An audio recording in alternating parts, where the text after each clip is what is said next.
especially if it's a story that they like. So, without further ado, I'll get started. I will try my best to show the pictures too, so that will be good, because this book is based off of the, I believe, 1994 movie. So there's pictures from the movie, as you can see. So I'm just gonna adjust the lighting a little bit. You all the story. Okay. I don't know if it does that.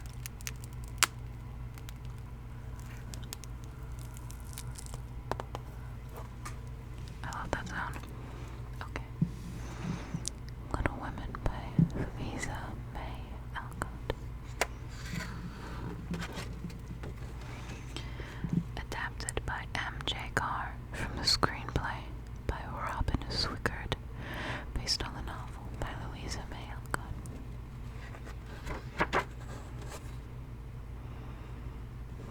Yes, it is 1994. Okay.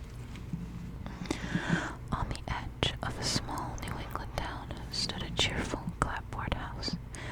In it lived the March family, who had 4 lively girls. Meg, Jo, Beth, and Amy were as different as sisters could be. Meg, the oldest, was graceful and demure. Jo was smart and full of spirit, as wild and fun as her unruly tousle of chestnut brown hair. Shy little Beth was sweet and kind. All those who knew her loved her. And Amy, the youngest, was a pretty young thing with a merry cap of golden curls.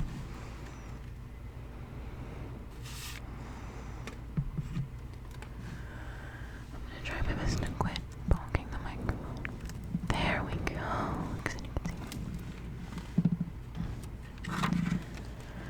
One snowy Christmas Eve, the sisters gathered in the warm light of the upstairs garret. The girls had dressed up as boys and were having a meeting of their secret society. Jo tramped about in heavy boots.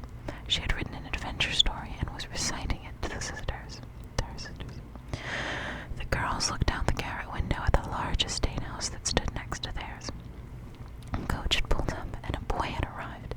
It was Laurie, the grandson of Mr. Lawrence, who lived there. The March girls were poor, but their neighbors were rich. Meg sighed. I wish we could have presents this year, she said. I wish the war was over, Beth added, so Father could come home.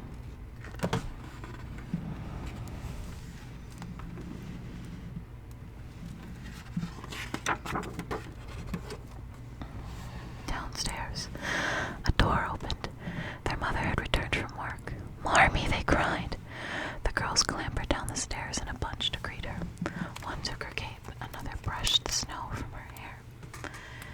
In Marmee's pocket was a letter from their father. The girls crowded around their mother as their mother read the letter. The best Christmas present of all. The next morning, the girls were touched by the Christmas spirit. They bundled up the tasty breakfast that was to be their Christmas treat. Together they marched off to bring the sweet sausages and buttered buns to a poor German family that lived down the way. On the road, they passed Mr. Lawrence and Laurie. Jo waved the coffee pot in her blonde way. Lovely weather for a picnic, she called out jokingly. Mr. Lawrence winced. He nudged Laurie into their carriage.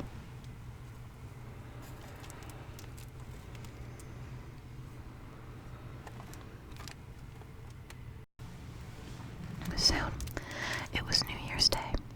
Meg and Jo were invited to a grand party. They scrambled about, crimping their hair and ironing their frocks.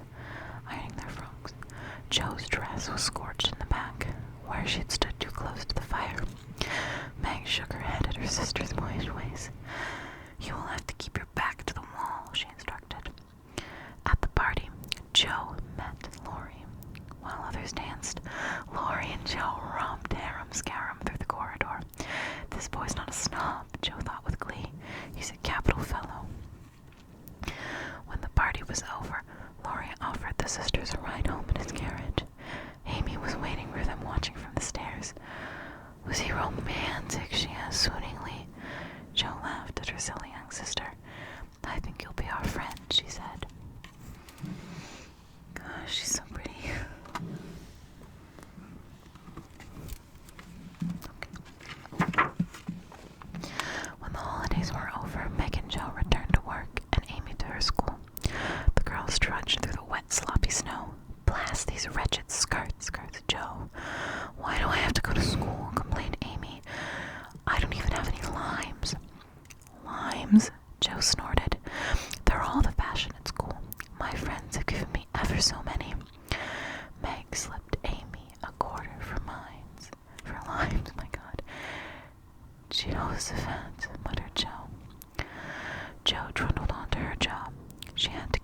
crotchety old aunt.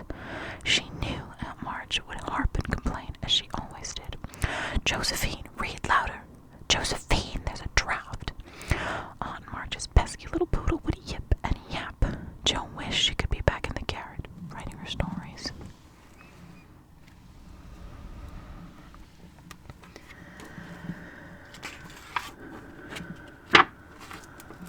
The days wore on. Jo kept busy and worked hard at her writing. The neighbor boy, Laurie, did indeed become her friend. He built a mailbox out of a birdhouse. He stuck it on the hedge that separated their houses. One day, Laurie left theater tickets inside, one for Jo and another for Meg. Amy begged to go along too. No, Jo was firm. Amy pouted. "You'll be sorry, Jo March," she threatened. When Jo came home, she clapped on her writing cap and hunted for the copybook in which she wrote her scripts. "Where's my manuscript?" she asked. Amy smiled wickedly. Jo ran to the small wood stove that warmed the room. A fire was burning brightly. Her book! Amy had tossed it in the fire. Jo grabbed hold of Amy and shook her hard. "I hate you," she swore. "I'll never forgive you as long as I live." There's Amy getting beat. The next day, Jo and Laurie went ice skating at the pond. Amy was sorry that she had burned Jo's book. She chased after Jo, but Jo skated ahead. Amy ran onto a weak patch of ice. It cracked and gave way. Amy fell through. "Amy!" shouted Jo. Laurie fished the scared little girl out of the icy water. He and Jo bundled Amy up and hurried her home. As Amy warmed herself before the fire, Jo started a new copybook. Amy peered over her sister's shoulders. "Don't forget the part about the Duke," she offered an apology. Jo smiled and put her arm around Amy. Together, the two sisters tried to remember the stories that had been burned. Together, they worked at writing them back down.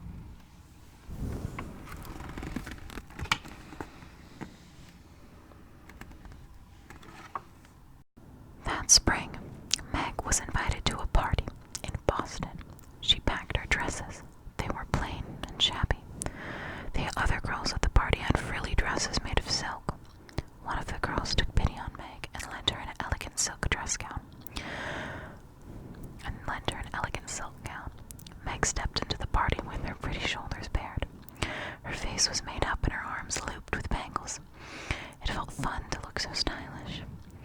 In the bathroom, Meg saw Laurie. They stepped into a quiet alcove to talk. There, they overheard two women gossiping about Meg. "Did you see that March girl?" said one. "She's got herself all dressed up, trying to catch that rich Lawrence boy," scoffed the other. Meg's face burned with shame. How could they think such a thing? When Meg returned home, Marmee consoled her. "People love to wag their tongues," she said. "Nonetheless, I hope that my daughters will always step out into the world with purpose and confidence."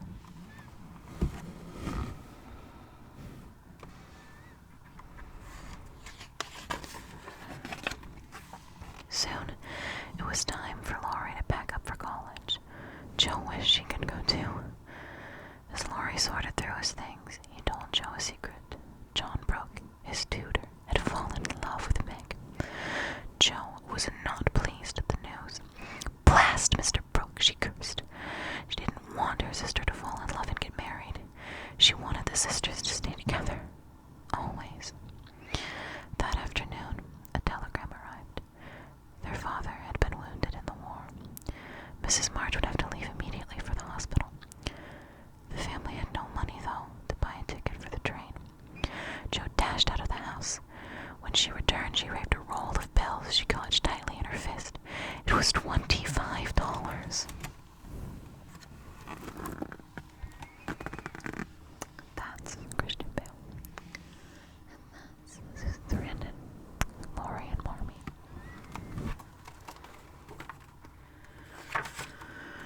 "How did you get the money?" her sisters asked.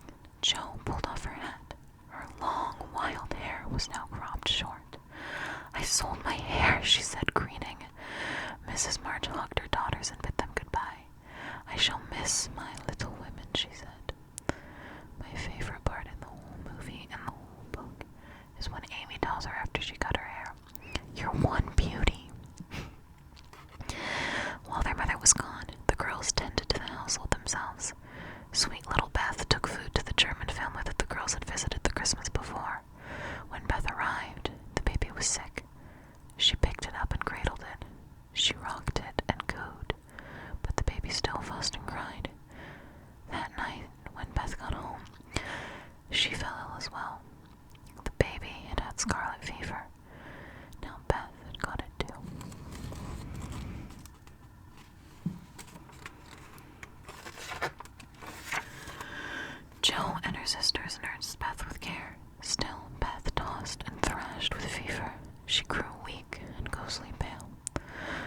girls were frightened. They sent for their mother. It looked as if Beth might die. At last, the fever broke. Beth began to grow stronger. She would never again, though, be as hardy as she had been before. That Christmas, the March girls decked the house gaily with greenery. Mr. Lawrence sent Beth a piano as a gift. There was much to celebrate. Their Beth was still alive.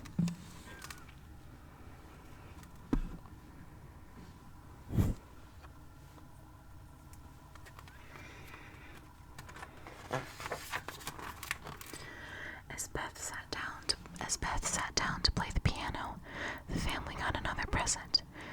Mr. March walked in the door. He was bandaged and weary, but home from the war. Jo hugged her father joyfully and helped him with his boots. She took the boots outside to brush off the mud. There she came upon Meg and John Brooke. They were kissing in the doorway. Changes were happening quickly at the March house. Too quickly for Jo. Meg and John were soon married. Meg wore a simple white dress. At the wedding, Laurie linked his arm in Jo's and winked at her. Laurie had another secret, a secret of his own.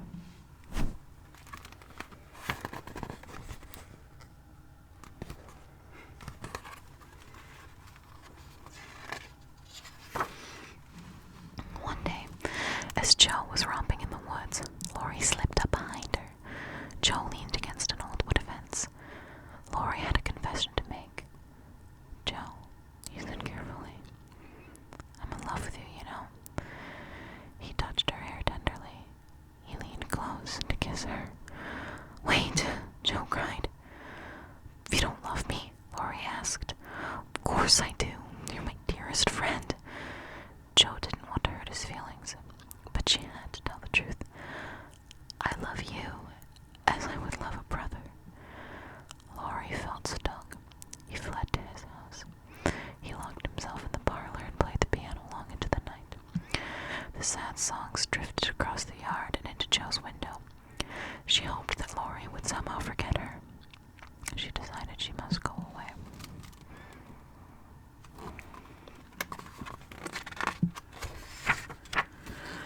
While Jo had been busy, Aunt Marge had taken another niece, young Amy, as her favorite. She decided to take Amy with her on a long trip to Europe. Jo was disappointed.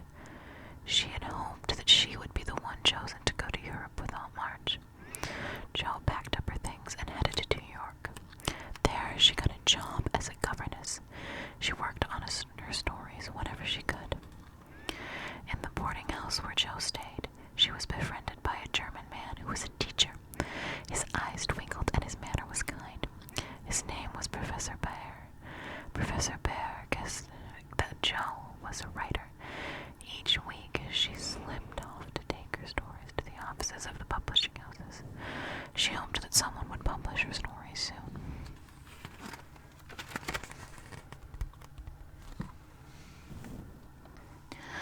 One day, Jo bounded up the steps of the boarding house. A newspaper had printed one of her stories. She held the paper out proudly to show Professor Bear. He squinted at the page. Your story is about vampires? He asked in surprise. Professor Bear thought that Jo had better, more heartfelt stories to tell. Jo's feelings were bruised. She had hoped Professor Bear would congratulate her. That night, to make up with her, he invited Jo to the opera. Jo had never seen an opera before. She and Professor Bear sat on a catwalk above the stage. After the show, they wandered home through the snowy city streets. That night, New York seemed almost magical. The snowflakes looked like falling stars, said Jo. Professor Bear leaned over and kissed her. Jo caught her breath. His kiss was tender, thrilling. It seemed that Jo had fallen in love.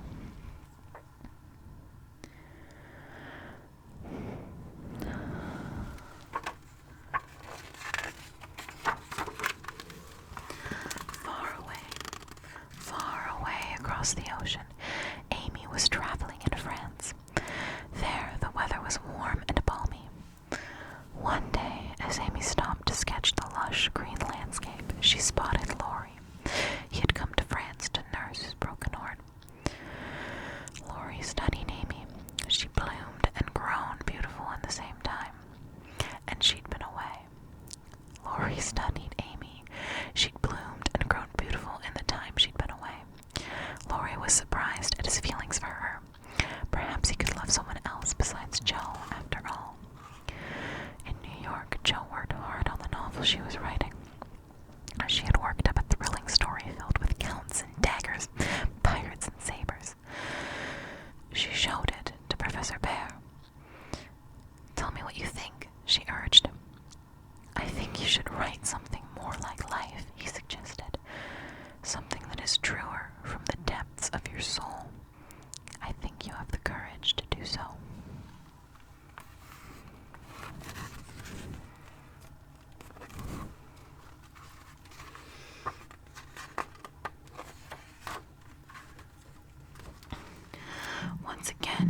Joe stalked off in a huff.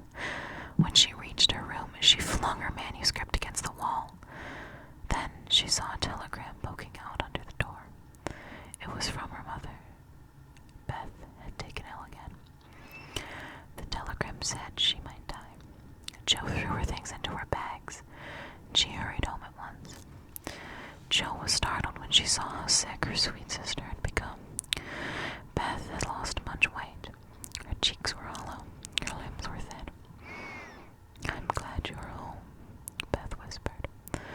Jo's eyes welled with tears. "Don't worry," Beth said hoarsely. "I'm not afraid, but I know that I shall be homesick for you, even in heaven." Jo clasped Beth's thin little hand. "I won't let you go," she vowed.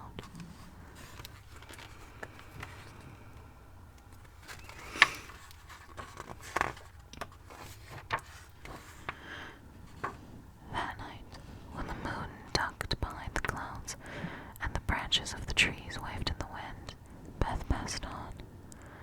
Jo took her sister's hand. It was light and lifeless. "Beth," she wailed. "Oh, Beth." The March family cried. They buried their dear, kind Beth. Her sweet little presence would no longer brighten their home.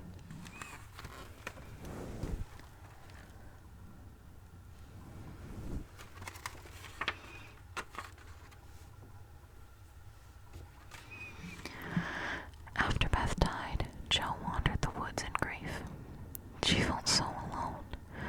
She missed her friend Laurie. She sent a letter to London, where he had gone to work. In the letter, she told him about Beth. "Please, Laurie," she wrote, "will you come home to comfort me?"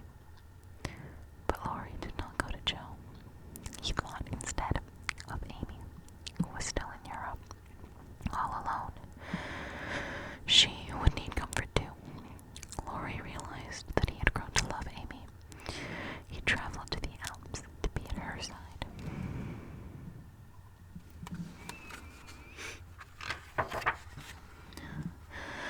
Because Jo was lonely, she took to writing in the garret as she had when she was younger. This time, she didn't write far-fetched stories about counts and daggers. This time, she wrote simply, as Professor Barrett suggested.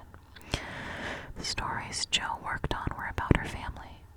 She wrote about the fun she and her sisters had had at Christmas, about the way Meg dressed up for the ball. She wrote about Beth and her piano, about Amy and her limes. In that way, Jo kept her sisters with her. In that way, even Beth was still alive. When Jo finished, she tucked the manuscript into a large envelope. She mailed it off to Professor Bear.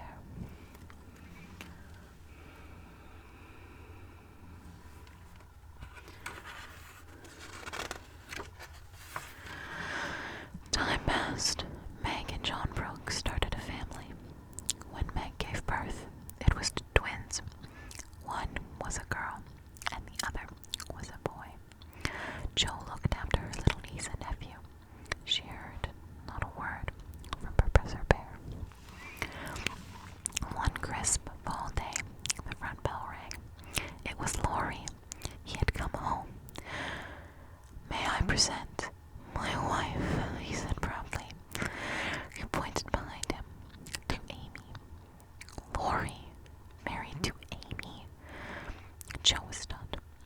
The March family crowded around the two beaming newlyweds. Jo was happy for them. Still, she wished she had found someone who would love her as her sisters had.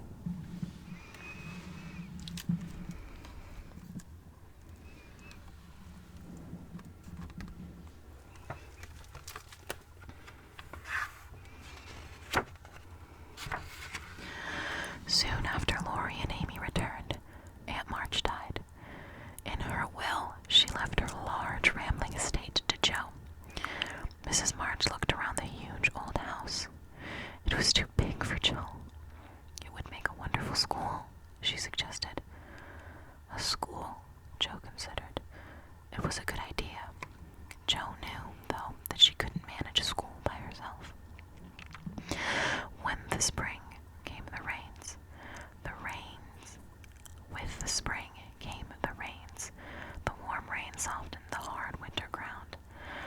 grisly day, Joe found a large envelope on the kitchen table. It was her manuscript. It had been set in type by a publisher. Someone had bought it, and it would soon be a book. A foreign gentleman left it, explained Hannah, the housekeeper. It must be Professor Bear. Joe burst from the house to catch him. He was already on the road to the train.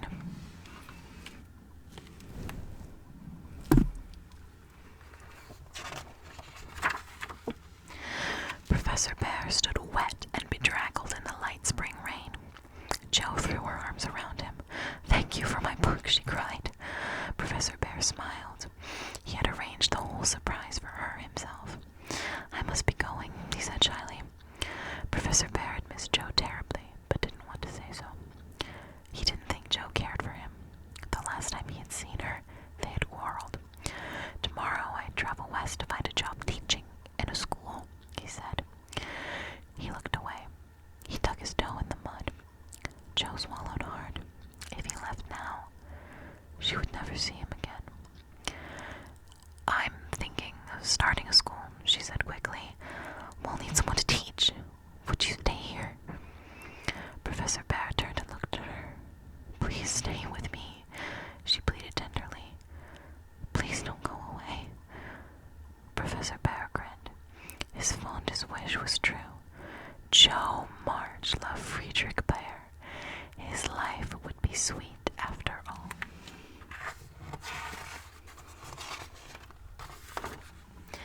As the rain splashed the trees and pattered on the mud, Professor Bear took Jo in his arms. Beneath the shelter of the ragged, worn umbrella, he kissed her. Jo smiled and took his hand. She led him back to her family's warm and cheerful house. The two sloshed home through the mud. Together they would make a school. Together they would share a good marriage and a long, happy life.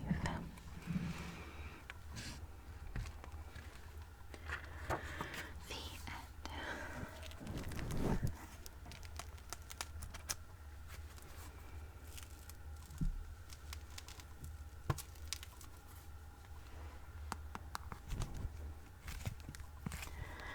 I hope that you enjoyed this story. I think this is just such a cool book. Like, yes, it's a little childish, but who doesn't love Winona Ryder? Anyways, with that being said, I hope you have a good night and sweet dreams. And if you enjoyed this, please let me know, because I have a lot of ridiculous, like, short books like that would make great videos. So if you want to see those, let me know. Thank you for watching.